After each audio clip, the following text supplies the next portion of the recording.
The lights in the council chamber flickered as Ambassador Zethkri stepped up to the speaking platform. Her blue crystal skin caught the light, making her look like a living jewel.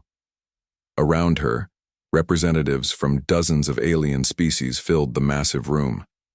Today's meeting was different from their usual discussions about trade routes and territory disputes.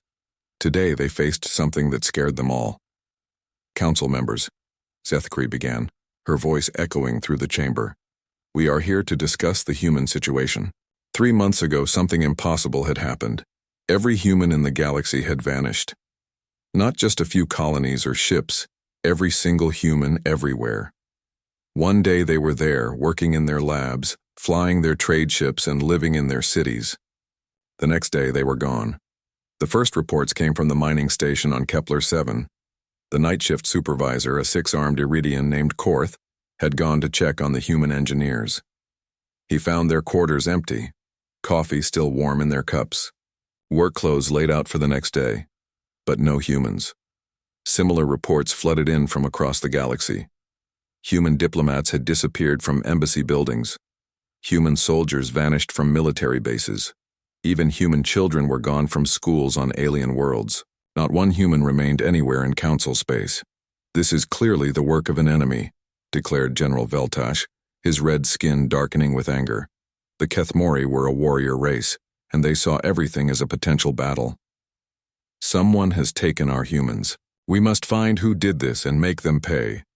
But Ambassador Yilneth from the Qing Republic shook her green, flower-like head.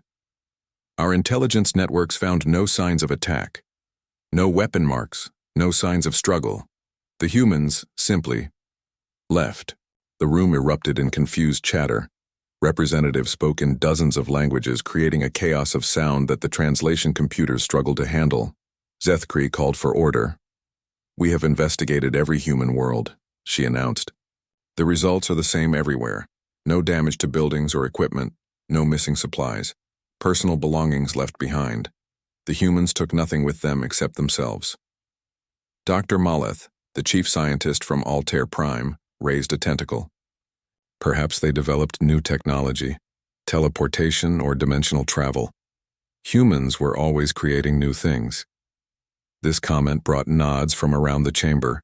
Everyone knew humans were good at solving problems. When the energy crisis hit the Andorian system 5 years ago, human scientists had fixed it in 3 months. When the Veltar and Kethmori were about to go to war over asteroid mining rights, human diplomats had found a solution that made both sides happy. But the humans had never been full council members. They were useful, yes, clever and hard-working. But they were still a young species. The council made the important decisions. Humans just helped carry them out. "The timing troubles me," said Ambassador Corden from the aquatic territories. Water dripped from his gills as he spoke. "This happened right after we rejected their request for voting rights again." An uncomfortable silence fell over the chamber. 6 months ago, human representatives had asked to become full council members. They had presented their contributions to galactic civilization, the wars they had helped end, the trade routes they had optimized, the technologies they had shared. The council had said no. Humans were too young, too unpredictable. They could continue to serve in their current roles, advisory positions, technical support, but they were not ready for true responsibility. "That decision was correct," General Veltash growled. "Humans have been in space for only a few hundred years. My people have ruled star systems for 10,000 years. You cannot put children in charge of galactic policy." But privately, many council members felt uneasy. The human representatives had not argued when their request was denied. They had simply nodded politely and said they understood. Then they had gone back to their work as if nothing had happened. Now they were gone, and the galaxy felt different already. Trade ships reported delays on routes that humans had managed. Communication networks that human technicians maintained were developing glitches. The agricultural stations that fed half the galaxy were running on automated systems that would only work for so long. "What do we actually know about what humans were doing?" asked Yilneth quietly. This question made everyone uncomfortable. Humans had been everywhere, helping with everything. But because they were not full council members, They had not been required to report all their activities. They were support staff, after all. As long as they did their jobs, the council had not paid close attention to the details. Dr. Molleth checked his data pad. Our preliminary investigations show humans were involved in approximately 70% of major galactic infrastructure projects. They designed many of our communication systems. They optimized our trade networks. They maintained agricultural stations across 40 systems. The number shocked the chamber into silence. 70% was far more than anyone had realized. They were just following our orders, General Veltash protested, but his voice lacked its usual confidence. Were they? Corden asked. Or were we following their suggestions without realizing it? Over the next hour, council members shared what they knew about human activities in their territories. The picture that emerged was disturbing. Humans had not just been helpers.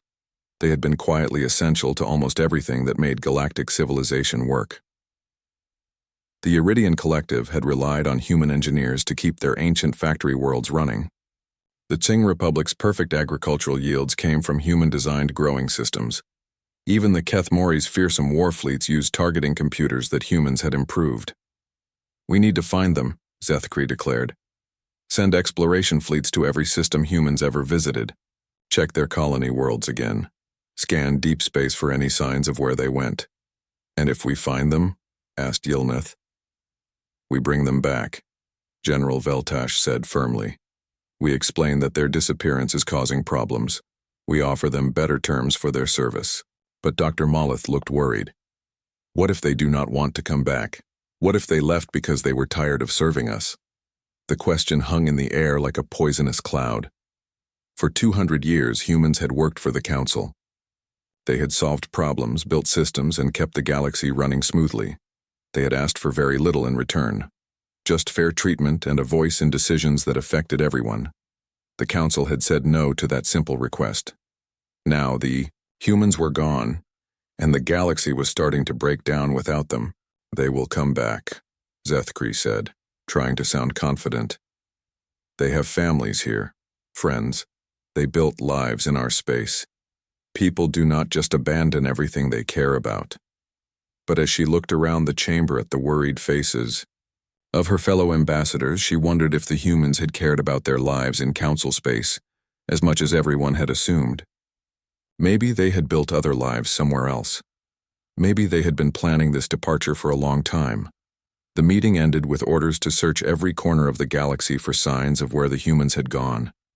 Military fleets would check distant systems. Science ships would scan for unusual energy signatures. Intelligence operatives would look for clues in abandoned human facilities. As the representatives filed out of the chamber, none of them noticed the small device hidden in the wall. A piece of human technology that had been recording everything. The device sent its recording across impossible distances to receivers that existed in spaces the Council did not even know were possible. Somewhere beyond the reach of any Council sensor, human leaders watched the recording and shook their heads sadly. Their former colleagues still did not understand. The Council thought this was about better working conditions or political representation.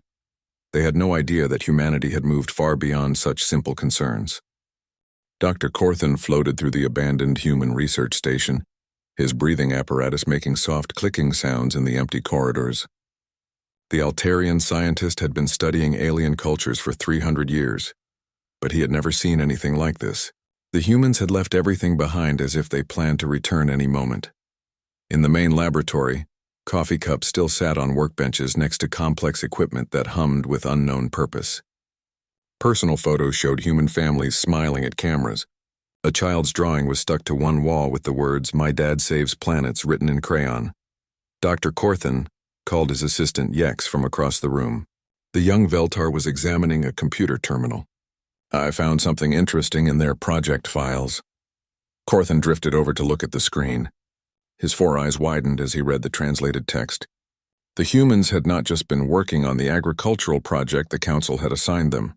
They had been developing something called planetary atmosphere reconstruction that could fix damaged worlds in months instead of centuries. "Look at this," Yex said, bringing up another file. They were working on faster-than-light communication that works instantly across any distance. And this one talks about moving matter from one place to another without ships. As they dug deeper into the computer systems, the scope of human secret projects became clear.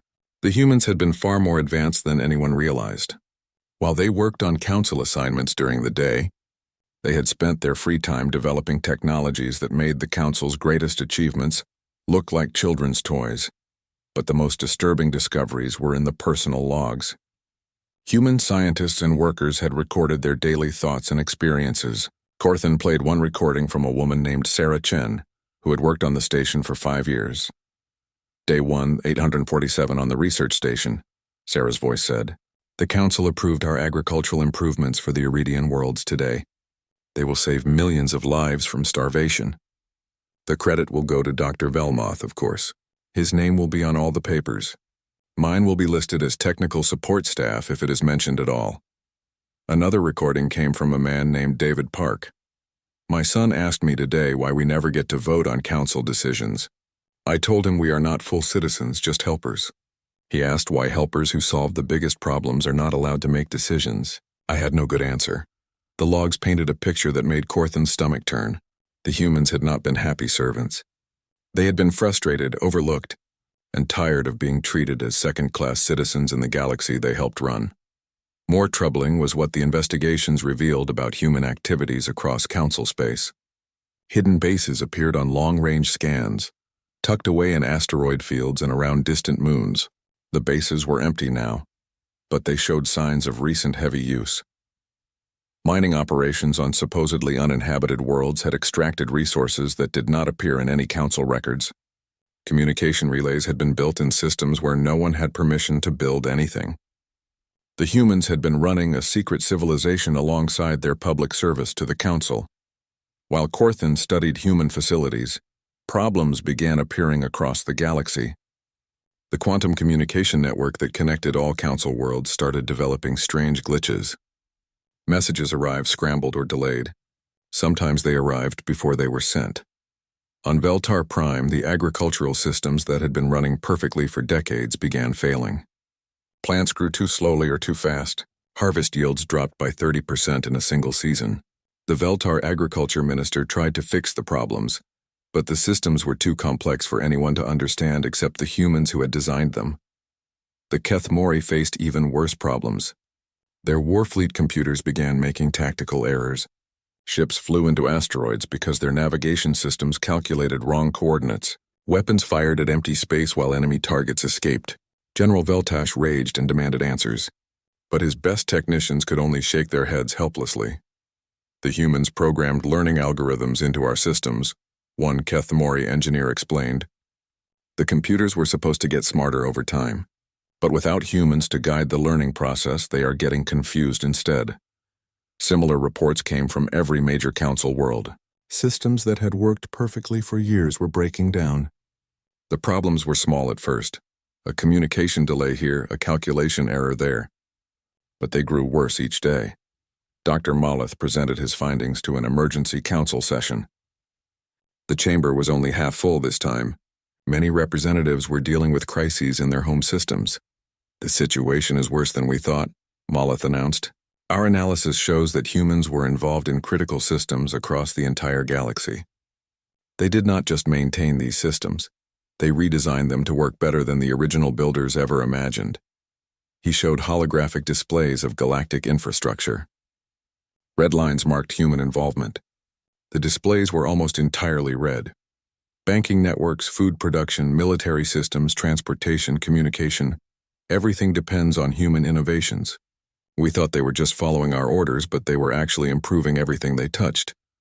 Ambassador Yil Neth looked pale green instead of her usual bright color. How long before these systems fail completely? That depends on the system, Molleth replied. Some will last months. Others are already failing. The communication network might collapse within weeks. Then we fix them ourselves, General Veltash declared. We are not helpless children. We built galactic civilization before humans ever left their homeworld. But when council scientists tried to repair human-modified systems, they discovered how different human thinking was from their own.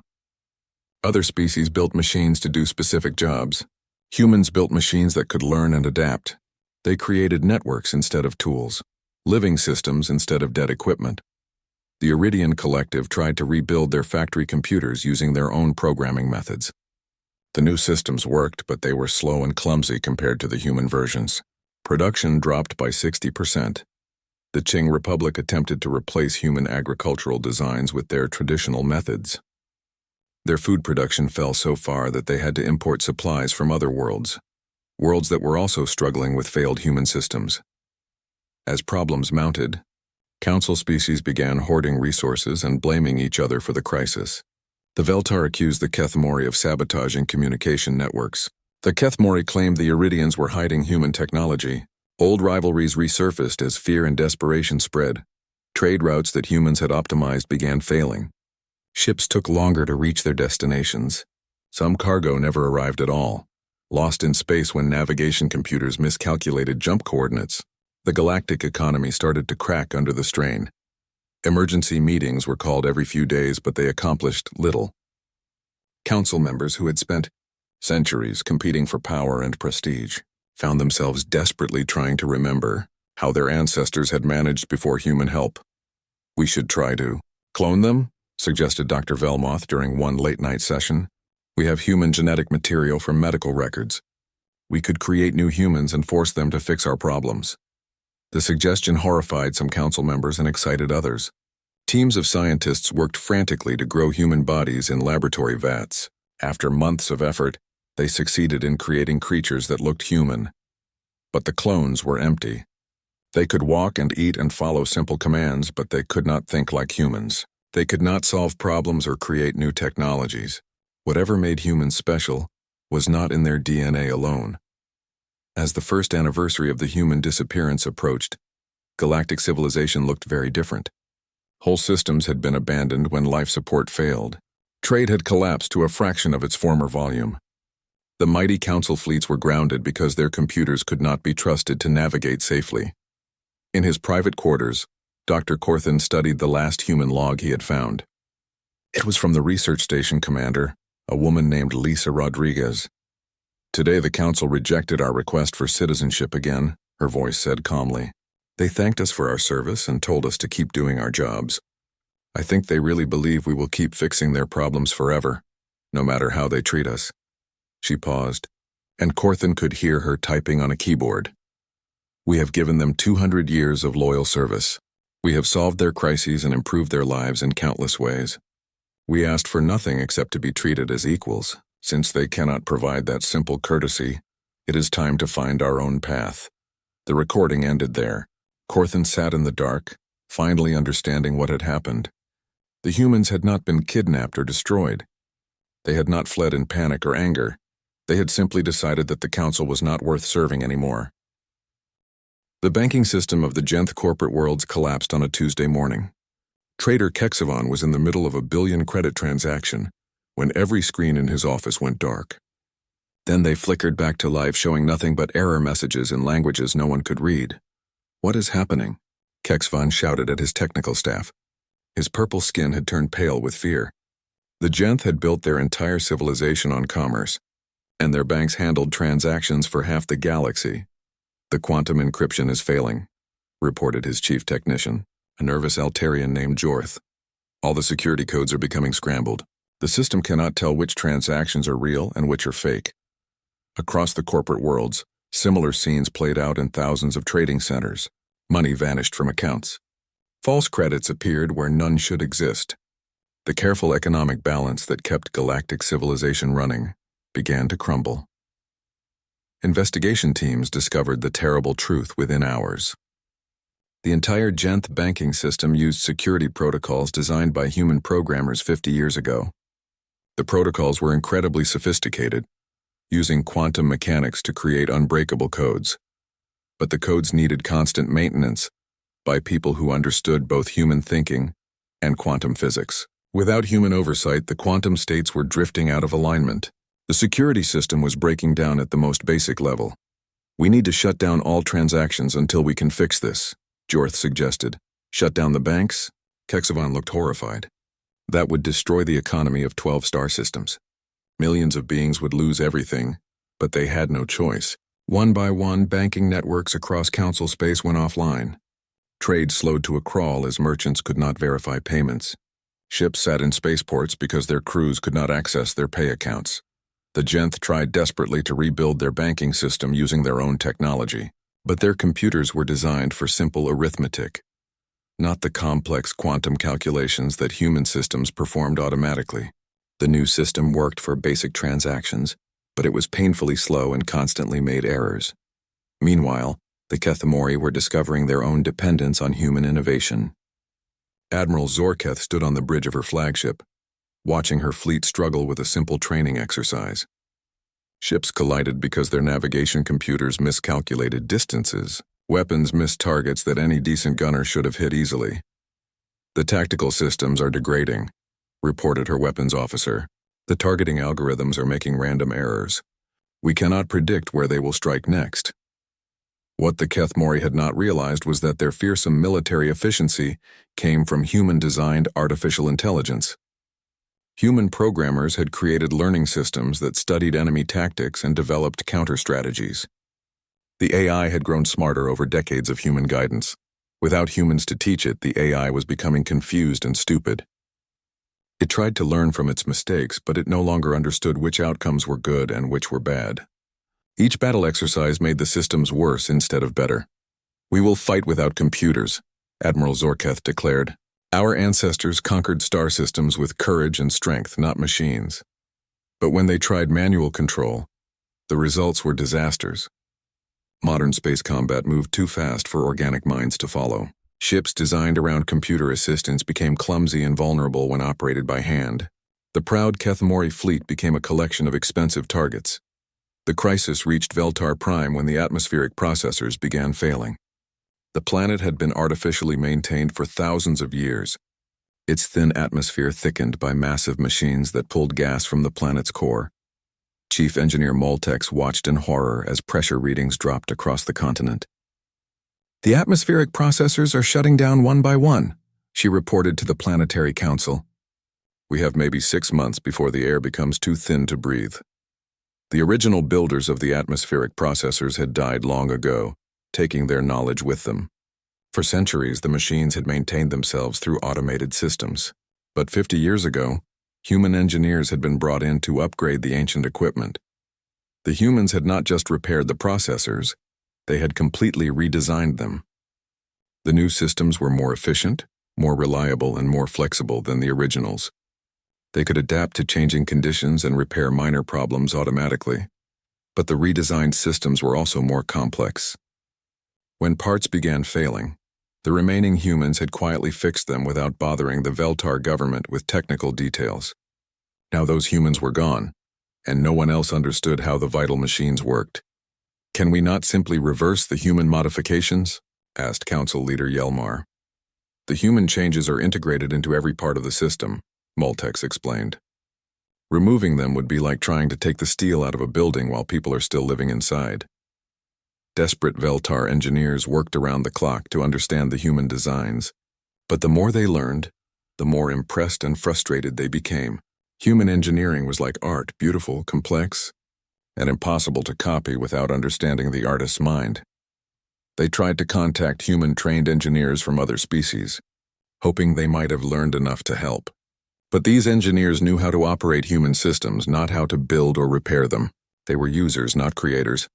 Across the galaxy, similar disasters unfolded as human-maintained systems failed. The aquatic territories lost their underwater cities when the pressure regulation systems malfunctioned. The crystalline collective watched their singing crystal networks fall silent as harmonic balancers drifted out of tune. Each failure revealed how deeply humans had been embedded in galactic infrastructure. They had not just been maintenance workers or technical assistants. They had been the invisible foundation that held everything together. Dr. Molleth presented increasingly grim reports to emergency council sessions.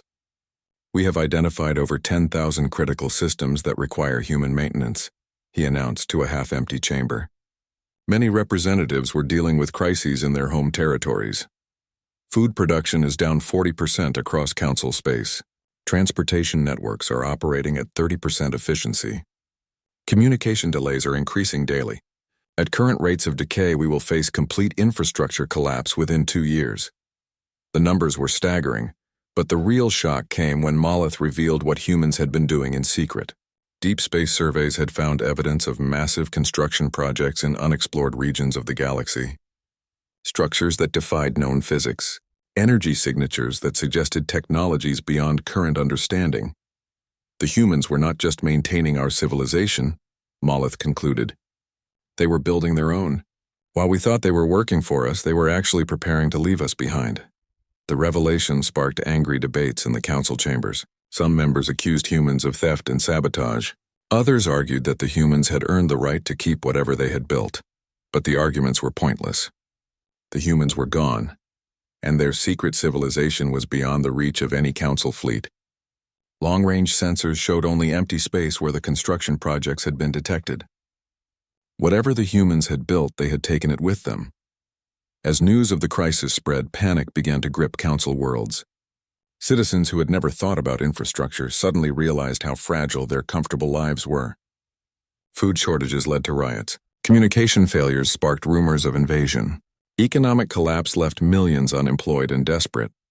Some species began withdrawing from galactic civilization entirely. The Tsing Republic closed its borders and focused on becoming self-sufficient. Several aquatic territory worlds severed their connections to the galactic communication network rather than deal with its constant failures. The Council itself began to fracture as member species blamed each other for the crisis. The Kethmori accused the Veltar of hiding human technology. The Janth claimed that other species were sabotaging their financial recovery. Trust eroded as quickly as the infrastructure. In his research laboratory, Dr. Corthan made a disturbing discovery while analyzing human equipment.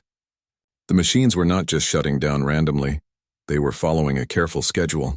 Systems that were not critical to immediate survival lasted longer than luxury items. Transportation and communication failed before life support and food production.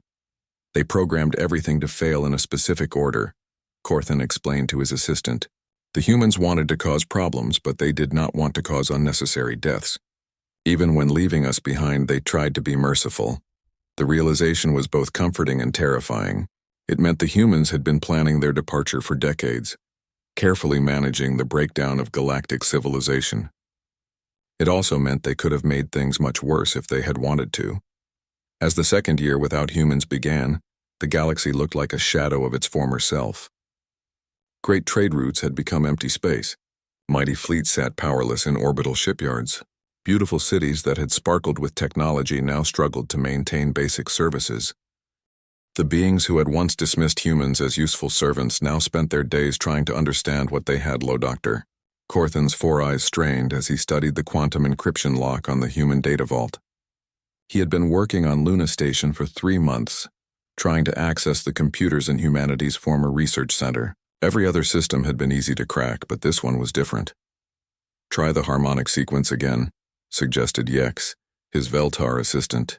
They had attempted hundreds of code combinations, but the vault remained sealed. Wait, Corthan said, noticing something strange. The lock is not trying to keep us out anymore. It is waiting for us to be smart enough to get in. He ran a detailed scan of the lock mechanism. The encryption was not random. It was a puzzle designed to test the solver's understanding of advanced physics and mathematics. As soon as Corthan realized this, the solution became clear. The humans had wanted their message to be found, but only by beings who had learned enough to understand it.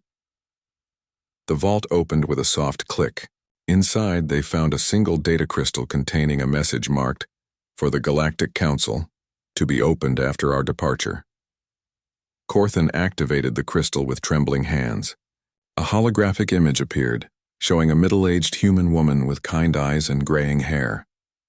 She wore a simple uniform with no rank markings, but she carried herself with the quiet authority of someone used to making important decisions. "Greetings, members of the Galactic Council," the woman began. "I am Director Elena Vasquez, speaking on behalf of the Human Collective.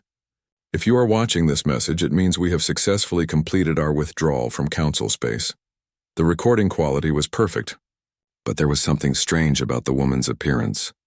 She seemed to shimmer slightly as if she was not entirely solid. Corthan had never seen anything like it. We want to thank you for allowing us to serve galactic civilization for 2 centuries, Elena continued. We learned much during our time in your space, and we hope our contributions were helpful to your peoples. Her tone was polite but distant, like someone saying goodbye to acquaintances rather than friends. This surprised Corthan. He had expected anger or bitterness after reading the personal logs of frustrated human workers. However, it has become clear that our species have fundamentally different visions for the future. Your council values stability, hierarchy, and careful control of change. These are not wrong goals, but they are not our goals. Elena paused, and the image shifted to show data files scrolling past in the background. Corthan saw lists of technological innovations, diplomatic solutions, and infrastructure projects, hundreds of them. We have documented our contributions to your civilization in the attached files. Please review them carefully. We think you will find that our partnership was more extensive than you realized. The data was staggering. In system after system, humans had quietly solved problems that council species had struggled with for decades. The Iridian factory worlds had been on the verge of economic collapse until human engineers redesigned their production systems. The aquatic territories had faced extinction from ocean acidification until human scientists developed neutralization techniques. We did not seek credit for these contributions, Elena continued. Service was its own reward, but we did hope that our efforts would earn us a place as equals in galactic civilization. The recording showed human representatives at council meetings over the years, politely presenting requests for citizenship and voting rights. Each request was denied with the same explanations. Humans were too young, too unpredictable, too different from established council species. We understand your concerns about our species, Elena said. Humans do think differently than most galactic citizens. We change quickly, adapt constantly, and question everything. These traits made us useful to you, but they also made you uncomfortable. Corthan found himself nodding. Human unpredictability had been a constant source of worry for council leaders. Just when they thought they understood human behavior, humans would do something completely unexpected. Rather than continue to request something you clearly do not wish to give, we have chosen to exercise our fundamental right to self-determination. We are leaving your space to pursue our own destiny. The image of Elena faded, replaced by star charts showing human settlements across the galaxy.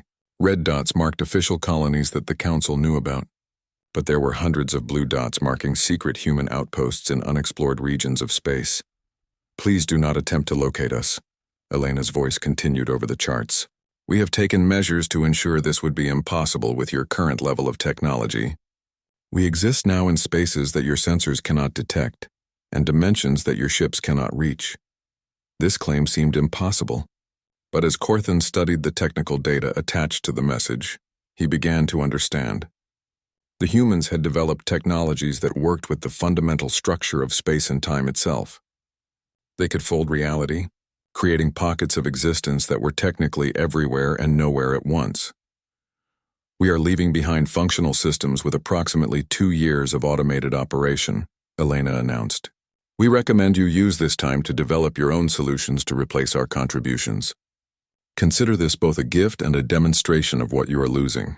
The recording shifted to show the careful schedule by which human systems would fail. Critical life support would last longest. Luxury systems would fail first. Transportation and communication would degrade gradually to give council species time to adapt. We want to be clear about something important, Elena said, her image returning. We are not angry with you. Anger implies that we expected different treatment. We simply realized that our expectations were unrealistic. This statement shocked Corthan more than any of the technical revelations. The humans were not leaving in fury or revenge. They were leaving with the calm disappointment of people who had finally accepted an unpleasant truth. Different species have different destinies, Elena continued.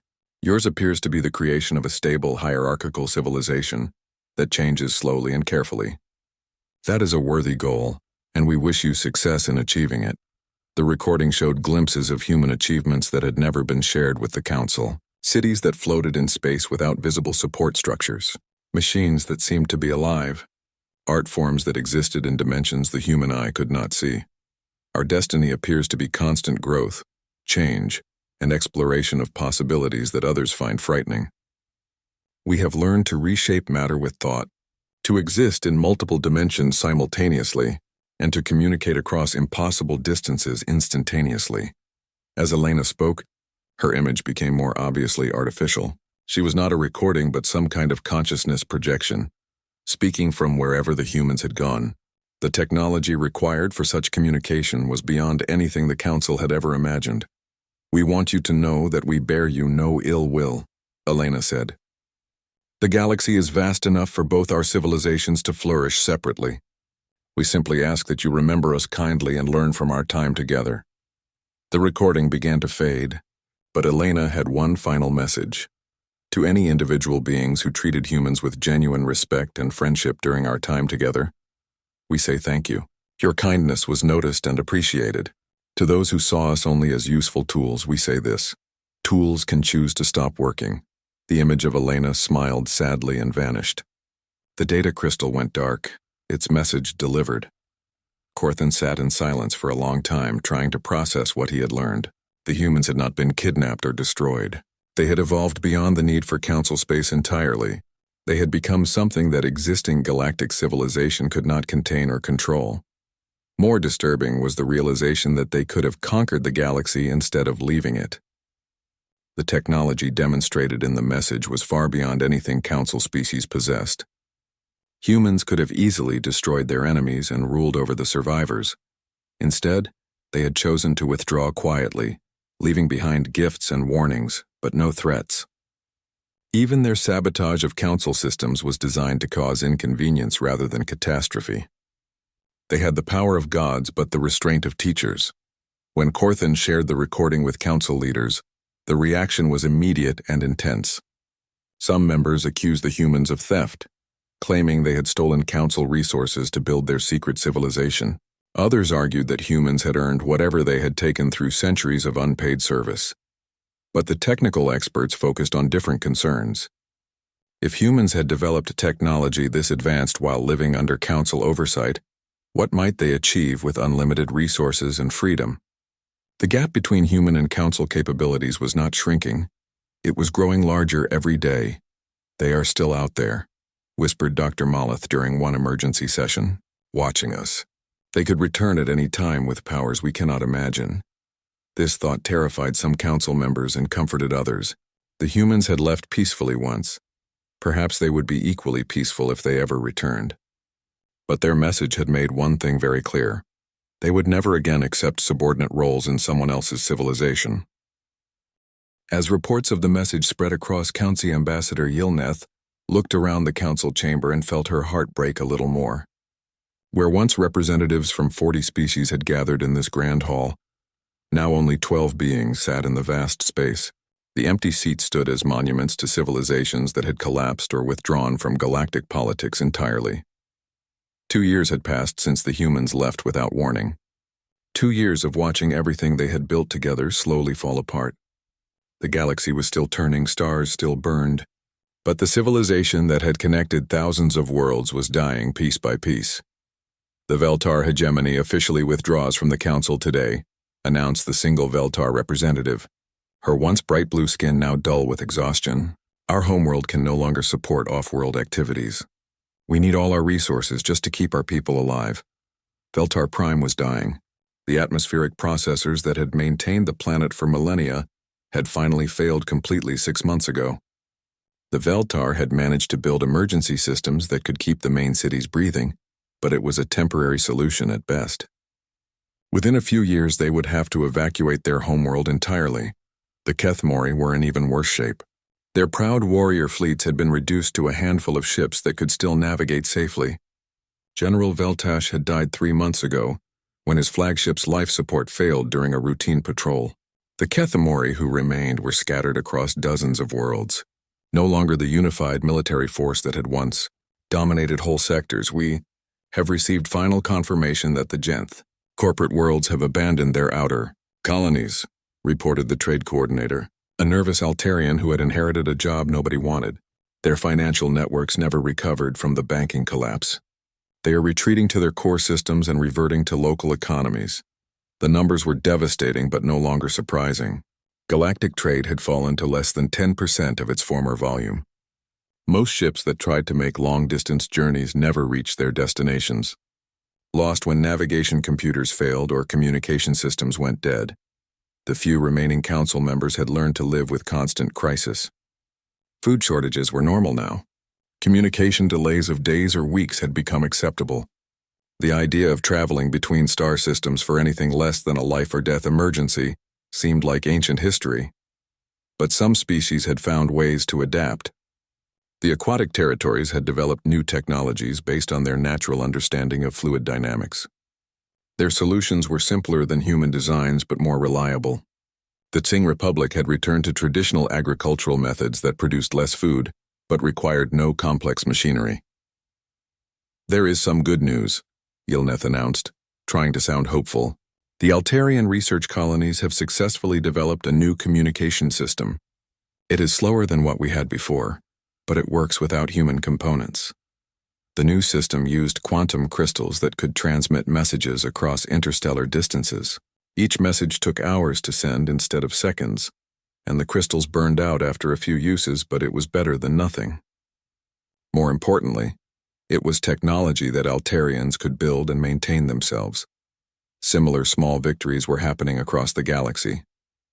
Species that had relied on human solutions were forced to innovate for the first time in centuries.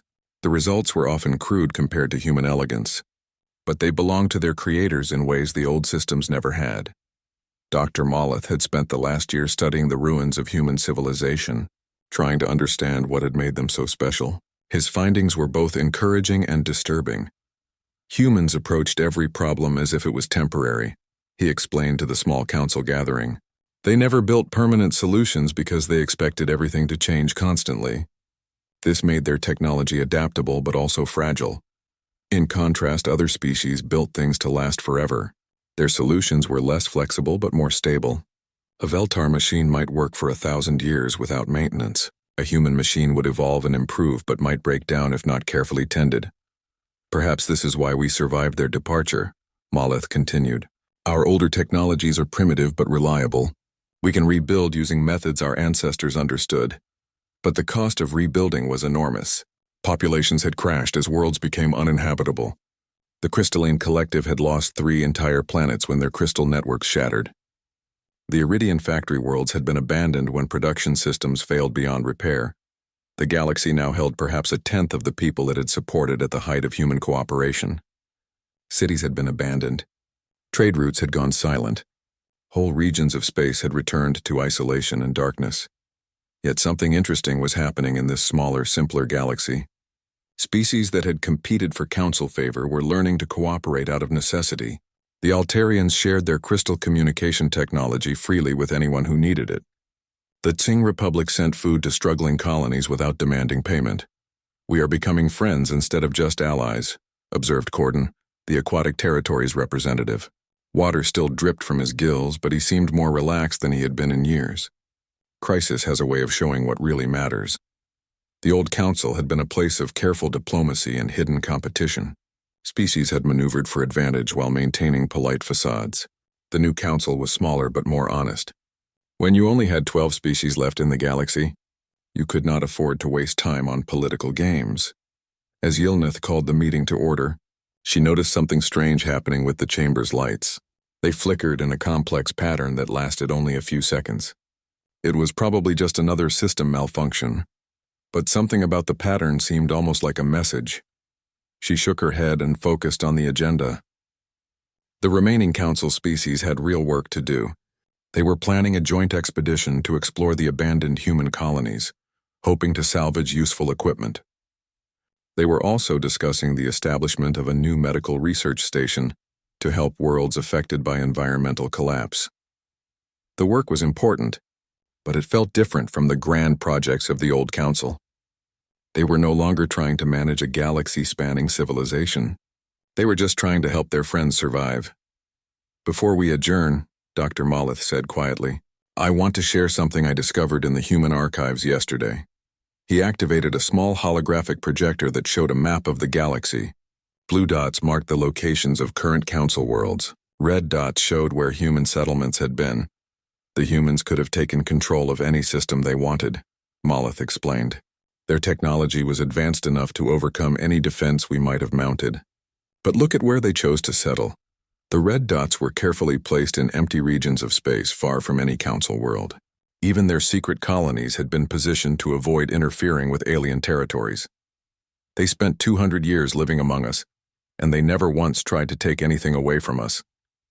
Even when they left, they could have destroyed everything out of spite or revenge. Instead, they gave us time to adapt. This realization had been growing in the minds of many council survivors. The humans had been the most powerful species in the galaxy, but they had chosen to serve rather than rule. When that service was no longer wanted, they had left quietly rather than fight for dominance. They were better than us, Yilneth said softly. In every way that mattered, they were better than us. The chamber fell silent as the remaining representatives contemplated this truth. They had treated their most valuable allies as servants and their most innovative thinkers as assistants. They had rejected humanity's requests for equality while depending completely on human competence. As the meeting ended and representatives prepared to return to their struggling worlds, the lights flickered again. This time the pattern was unmistakable. It spelled out a simple message in ancient council script. We remember our friends. The humans were still out there, somewhere beyond the reach of any sensor or ship. They had evolved into something that existing galactic civilization could not detect or contact. But they were watching, and they remembered who had treated them with kindness. Yilneth felt a strange mixture of sadness and hope as she left the chamber. The galaxy would never again reach the heights it had achieved with human help. But perhaps it could become something different, smaller, simpler, but more honest about what different species owed each other. In the depths of space, in dimensions that conventional physics could not describe, human civilization continued to grow and change in ways that would have seemed impossible to their former colleagues. They had transcended the need for planets or ships or any of the physical limitations that bound other species. But they had not forgotten their time in council space. They watched the struggles of their former neighbors with interest and occasional concern. When the Veltar atmospheric processors finally failed, human technology quietly prevented a complete atmospheric collapse, giving the evacuees time to escape safely. When Kethmori refugees fled their dead worlds in failing ships, they found themselves guided by mysterious course correcti,